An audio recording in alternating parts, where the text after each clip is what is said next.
Hi guys, in this video we are going to talk about Green's theorem. This is a very neat result. The way it works is that you are computing a line integral, which is really not a line integral but a curve integral. Now the curve has to be special, it should be closed. So they will draw that little circle indicating that the curve is closed, and the orientation of the curve has to be counterclockwise. So when you walk along that curve, you're walking in a counterclockwise direction.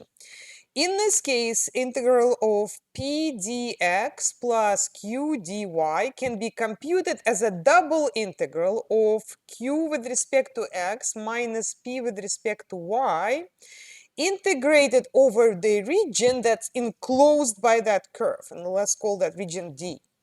Because C is a closed curve, there will be some region inside. Now, there is some restriction on the curve C. It has to be piecewise smooth, which means that it shouldn't do some wild stuff. It shouldn't intersect itself. There shouldn't be any holes inside that region that we're considering, but some of it can be relaxed. In our case, it's a very simple situation. We do not have to worry.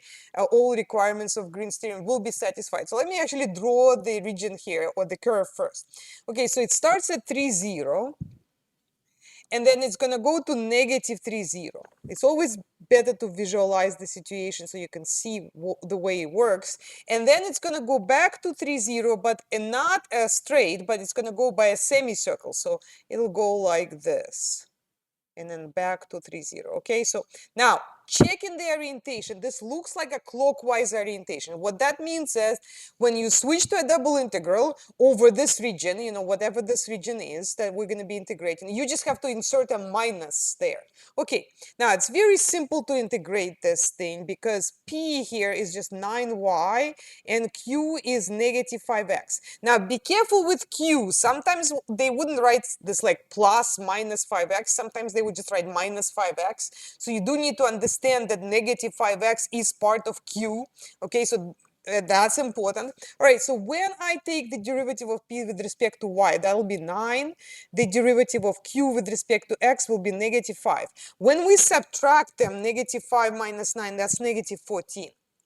Okay, so next we want to set up this integral in polar coordinates. Why polar? Because this is a part of a circle, so definitely polar coordinates will be in order. And also because I am really switching to clockwise orientation, right, on the curve. So when I use Green's theorem, I am going to have to insert a minus. So this minus 14 will actually become 14. So we're going to be integrating positive 14. Also, anytime you switch into polar coordinates, you gotta add an extra factor of r, which is called the Jacobian, and that's responsible for switching from rectangular to polar coordinates. We get this extra r. Remember how the pirate says r, don't forget the extra r. Okay, now in terms of the limits, how do we set them up for this semicircle? Now, for the limits on r, you fix a theta. So imagine that fixing a theta, which is the angle with the x-axis. How does the distance to the origin change? So over here it's 0, and then over here it's going to be whatever the radius. So it'll change from, if you move like this, from 0 to 3, right? That's going to be r. So 0 to 3. And then the theta would go like this, right? So you're going to start over here and go this way. So that would be 0 to pi on theta, 0 to pi. So let's see if we can fill that out. So 0 here, pi over here, and then this is 0 to 3. Very simple integral. That is just 14r. Now, two integrated piece of cake, we can split this apart into two single integrals. There is no theta there. And I've got 14r dr. This will become pi. This will become 7r squared. Substitute 0, 3. So that's 9 times 7. I think that's 63 pi.